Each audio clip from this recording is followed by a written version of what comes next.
राजस्थान कांग्रेस ने आगामी पंचायत और निकाय चुनावों की तैयारियों को लेकर तैयारी शुरू कर दी है।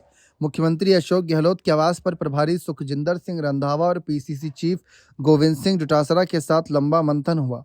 बैठक में संगठनात्मक ड्रिल से लेकर चुनावी रणनीति तक कई अहम मुद्दों पर विस्तार से चर्चा की गई।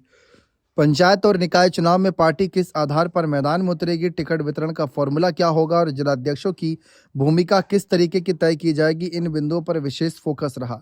संगठन को बूथ स्तर तक सक्रिय करने और स्थानीय नेतृत्व को अधिक जिम्मेदारी देने पर भी सहमति बनी बताई जा रही है। बैठक में वर्तमान विधानसभा सत्र को लेकर भी रणनीति तय की गई। विपक्षी दल के रूप में किन मुद्दों को प्रमुखता से उठाया जाए और सरकार को किस तरह घेरा जाए, इस पर भी चर्चा हुई।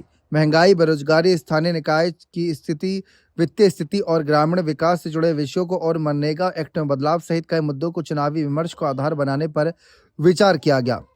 सूत्र यह भी बता रहे हैं कि भाजपा से कांग्रेस में आने के इच्छुक नेताओं के नामों पर चर्चा हुई है। पार्टी ने साफ संकेत दिए हैं कि संभावित दल बदलों को टिकट देने से पहले संगठन और स्थानीय समीकरणों का आकलन किया जाएगा।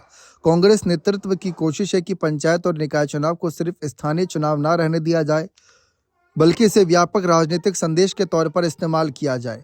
गोविंद सिंह डोटासरा और पूर्व मुख्यमंत्री गहलोत दोनों ने इस मुलाकात से जुड़ी तस्वीर अपने अपने सोशल मीडिया प्लेटफॉर्म पर भी शेयर की।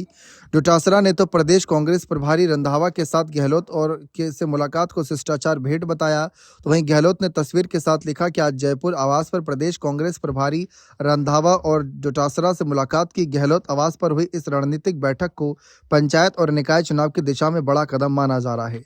साथ ही साथ राजस्थान की राजनीति में यह भी माना जा रहा है कि कांग्रेस पार्टी में अभी भी गहलोत एक बड़ा हुक्म का, कह सकते हैं तुरुप का इक्का साबित होते हैं और कहीं ना कहीं उनका चेहरा बहुत ही सर्वमान्य साबित हो सकता है। इसीलिए तमाम बड़े नेता जो इस समय सुर्खियां बटोर रहे हैं, गोविंद सिंह डोटासरा की चर्चा और तारीफ तो दिल्ली तक हो रही है, बावजूद इसके वह गहलोत के आवास जाकर चिंतन मंथन कर रहे हैं, तो गहलोत की ताकत नजर आती है और उनकी रणनीति नजर आती है।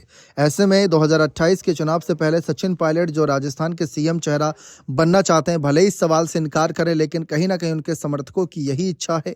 तो फिलहाल अशोक गहलोत का जिस तरीके का कद है, उससे तो बिल्कुल भी नज़रअंदाज नहीं किया जा सकता और सब कुछ गहलोत के कहीं ना कहीं आगे रणनीतिक तौर पर ही चीज़ें चलेंगी, ऐसा माना जा रहा है। आपको क्या लगता है? आप मेरा कमेंट सेक्शन में अवश्य दीजिएगा। बहुत बहुत शुक्रिया।